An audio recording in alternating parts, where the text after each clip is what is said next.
সকাল থেকে এক টানা দুপুর পর্যন্ত পরিশ্রম করার পর দুপুরে খাওয়া দাওয়ার পরে আর ইচ্ছা করে না কোথাও বেরোতে।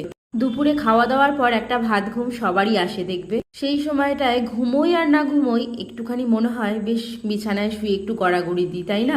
ইচ্ছেই হয় না সেই সময় কোথাও বেরোই, তবে প্রয়োজন বিশেষ বেরোনোর তো দরকার পড়ে। তবে ঠিক বেরোনোর আগে যাই মনে হোক না কেন, তবে বেরোনোর পর আমার তো ভীষণই মনটা ভালো হয়ে যায়। তখন এত সুন্দর লাগে, তখন মনে হয় না আর বাড়ি ফিরে যাই। আর আমাদের প্রকৃতির সৌন্দর্যটা কখন থাকে জানো তো? ঠিক ভোরবেলা আর বিকেল বেলাটা। যাই হোক, তোমাদের সাথে গল্প করতে করতে প্রায় অনেকটাই রাস্তা আমরা চলে আসলাম। তবে তোমাদেরকে এখনো বলা হয়নি যে আমি কোথায় যাচ্ছি। আসলে যাচ্ছি আজকে একটু মায়ের বাড়িতে। অনেকদিন ধরেই যাবো করছি, তবে যাওয়াই হচ্ছিল না। যাই হোক, যেতে যেতে রাস্তায় দাঁড়িয়ে পড়লাম তোমাদের সঙ্গে একটা জিনিস শেয়ার করার জন্য। এই হলো গিয়ে সরস্বতী নদী। তোমরা নিশ্চয়ই নাম শুনেছো সরস্বতী নদীর। আজ আমি তোমাদের সঙ্গে শেয়ার করলাম আমার যেখানে জন্ম সেখানেও কিন্তু সরস্বতী নদী আছে। আগে যদিও জানতাম না এই নদীর উৎপত্তি কোথা থেকে, তবে এখন শুনেছি যে সরস্বতী নদীর উৎপত্তি কিন্তু কেদারনাথ থেকে। তবে সেই সরস্বতী নদী আর এই সরস্বতী এক কিনা এটা আমার ঠিক জানা নেই। যাই হোক, চলে আসলাম মায়ের বাড়িতে।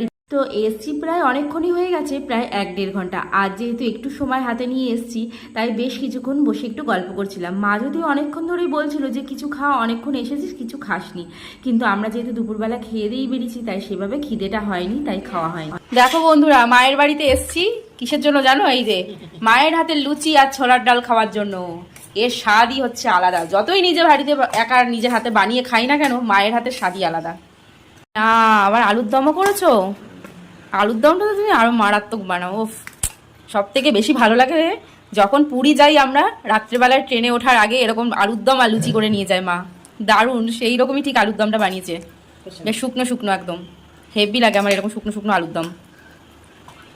সত্যি বলতে একটা মেয়েই প্রতিটা মুহূর্ত তার বাপের বাড়ির সমস্ত কিছু মিস করে, কিন্তু একটা ছেলে যেহেতু সব কিছুই পেয়ে যায়, সেই কারণে তারা কিন্তু কোনো কিছুই মিস করে না তার বাবা মায়ের কাছ থেকে। এই কারণেই বোধহয় একটা মেয়ে আর ছেলের মধ্যে এতটাই পার্থক্য থাকে। যাই হোক, আমার দিদাকে দেখলে, আমার দিদা কিন্তু সারা দিন এখনও পর্যন্ত এই বয়সে, এখন 75 বছর বয়স আমার দিদার, এই বয়সে এখনও পর্যন্ত সারা দিন বই পড়তে ভীষণ ভালোবাসে। সারাদিন তাই বই পড়ে। আর আমি এখন তাই খেয়ে নিচ্ছি, খেয়েই আবার বেরিয়ে পড়বো। তো বেরিয়েও পড়েছি, বেশিক্ষণ আর বসিনি। প্রায় দেখো অন্ধকার হয়ে গেছে, 7:30 8টা প্রায় বেজেই গেছে। আমরা এসছিলাম ওই 5:30 এরকম নাগাদ। যাই হোক, চলো ভিডিওটা তাহলে এখানেই শেষ করছি আজকের মতন। আবার দেখা হচ্ছে নেক্সট অন্য কোনো ভিডিওতে। আর আমরা এখন মিয়ামরে ঢুকবো। যাই হোক, ভিডিওটা ভালো লাগলে একটা লাইক আর কমেন্ট করে জানিয়ে দিও। আর যারা নতুন বন্ধুরা আছো, চ্যানেলটা সাবস্ক্রাইব করে টাটা।